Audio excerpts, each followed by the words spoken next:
Pukulan ganda perang dagang dan deflasi memperdalam krisis ekonomi China, para ahli peringatkan titik balik bersejarah.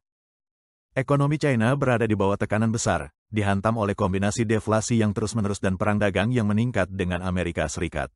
Dampaknya meluas, dari ekspor yang menyusut dan sektor properti yang runtuh hingga meningkatnya pengangguran dan protes ekonomi dalam skala historis, membuat para pemimpin China menghadapi krisis yang parah tanpa arah penyelesaian yang jelas. Cengkeraman deflasi menguat seiring meningkatnya ketegangan perdagangan. Menurut laporan New York Times tanggal 18 April, rumah tangga di China terjebak dalam siklus deflasi. Harga kebutuhan sehari-hari, mulai dari telur hingga makanan siap saji, merosot tajam, menekan margin keuntungan bisnis dan mengikis pendapatan para pekerja.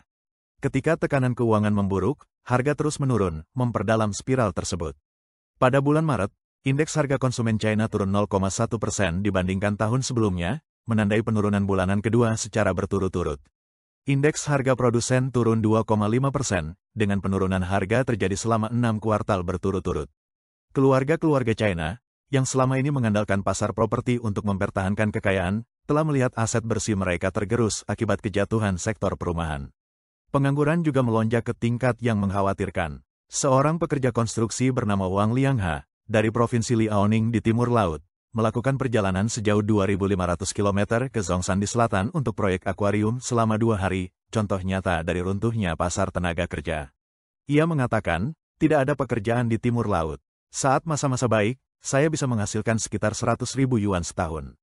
Sekarang saya beruntung bisa mendapatkan setengahnya. Hidup makin sulit, dan sulit untuk membuat rencana ke depan. Sektor ekspor terpuruk, ekonom peringatkan pergeseran bencana. Perang tarif AS-China yang sedang berlangsung telah memberikan pukulan telak terhadap ekonomi China yang sangat bergantung pada ekspor. Ekonom Xiang Songzuo, mantan dosen Universitas Renmin yang sebelumnya disensor karena mempertanyakan angka PDB resmi, menyebut krisis saat ini sebagai pergeseran global yang mengganggu. Xiang memperingatkan bahwa perusahaan ekspor akan segera menghadapi tantangan yang bersifat bencana. Saya menggunakan kata bencana dengan sengaja, ujarnya. Strategi tarif timbal balik dari AS memberikan serangan yang terarah terhadap manufaktur China, mengungkap kelemahan struktural yang telah lama ada. Industri ekspor China sangat terkonsentrasi di Guangdong, Zhejiang, Jiangsu, dan Shandong, dan kini tidak ada lagi ruang untuk negosiasi yang berarti dengan AS. Ia menekankan bahwa China harus segera memikirkan kembali arah ekonominya, sambil mencatat bahwa kekurangan kronis dalam permintaan domestik. Sektor manufaktur tradisional yang kelebihan kapasitas, khususnya industri otomotif, berada di bawah tekanan besar. Bahkan proyeksi paling optimis memprediksi penurunan ekspor sebesar 10% hingga 15% tahun ini, katanya. Kategori utama seperti barang elektromekanis, pakaian, alas kaki, dan peralatan rumah tangga kecil, yang sangat bergantung pada pasar AS, kini menghadapi kekacauan historis. Dengan pasar domestik yang sudah jenuh, ekspor yang dialihkan berisiko memicu perang harga dan memperdalam krisis. Xiang menyatakan, ini adalah titik balik dalam perdagangan global, ekonomi, industri, dan sistem keuangan. Ini bukan hanya tentang China atau AS, tetapi tentang penataan ulang bersejarah untuk seluruh dunia. Dalam pidato lain yang beredar secara daring, ekonom Universitas Peking Zhou Qiren menggambarkan China sebagai terjebak di antara kekuatan teknologi dan keuangan negara-negara maju dan persaingan biaya rendah dari pasar berkembang seperti India, Vietnam, dan Eropa Timur. Zhou bertanya, kita ditekan dari atas dan dikejar dari belakang. Apakah kita akan menghadapi pertempuran ini atau tidak? Dengan biaya yang meningkat dan kapasitas inovasi yang lemah, Zhou mempertanyakan apakah sektor manufaktur China dapat mempertahankan daya saing. Ia menekankan perlunya memperkuat perusahaan swasta yang ia sebut sebagai mesin utama pembangunan ekonomi China. Anjloknya ekspor Zhejiang melambangkan perlambatan perdagangan luar negeri.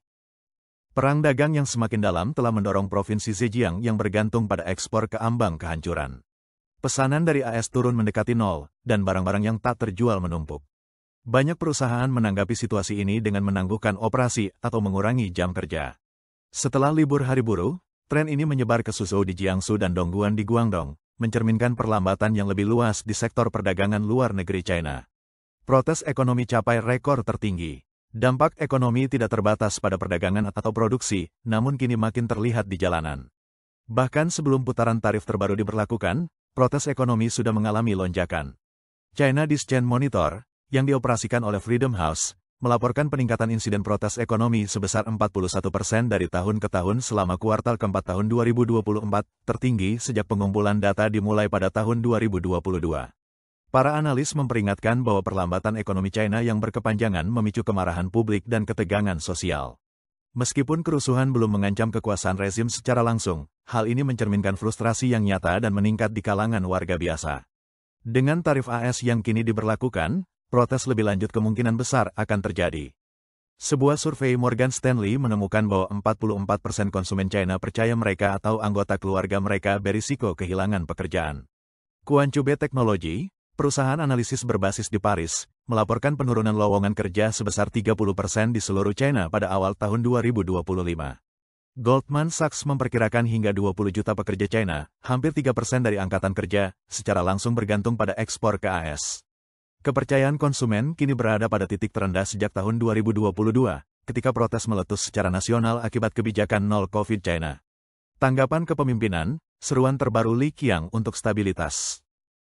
Menanggapi tekanan ekonomi yang meningkat, Perdana Menteri Li Qiang, dalam pertemuan Dewan Negara pada tanggal 18 April menyerukan upaya untuk menstabilkan perdagangan luar negeri, investasi, pasar saham, dan sektor properti. Pernyataannya menunjukkan meningkatnya kekhawatiran di kalangan pimpinan tertinggi China. Perundingan perdagangan dan jalan buntu, risiko geopolitik meningkat. Prospek pembicaraan dagang antara AS dan China tampak suram. Pada tanggal 17 April Presiden Trump mengatakan bahwa China telah meminta negosiasi ulang setelah pemberlakuan tarif baru.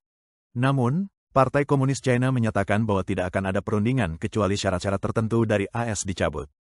Beijing tampaknya sedang mencari pengaruh.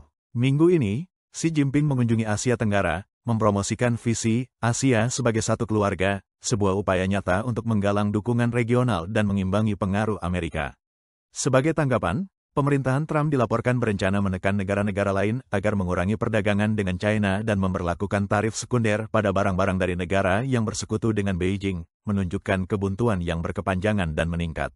Goldman Sachs memperingatkan bahwa pemisahan keuangan AS China secara penuh dapat memaksa investor AS menarik dana hingga $800 miliar dari saham perusahaan China. Menteri Keuangan AS, Scott Bessent, mengatakan kepada Fox News bahwa perusahaan China yang terdaftar di AS mungkin akan dihapus dari bursa, memicu kekhawatiran akan eksodus perusahaan China dari pasar Amerika.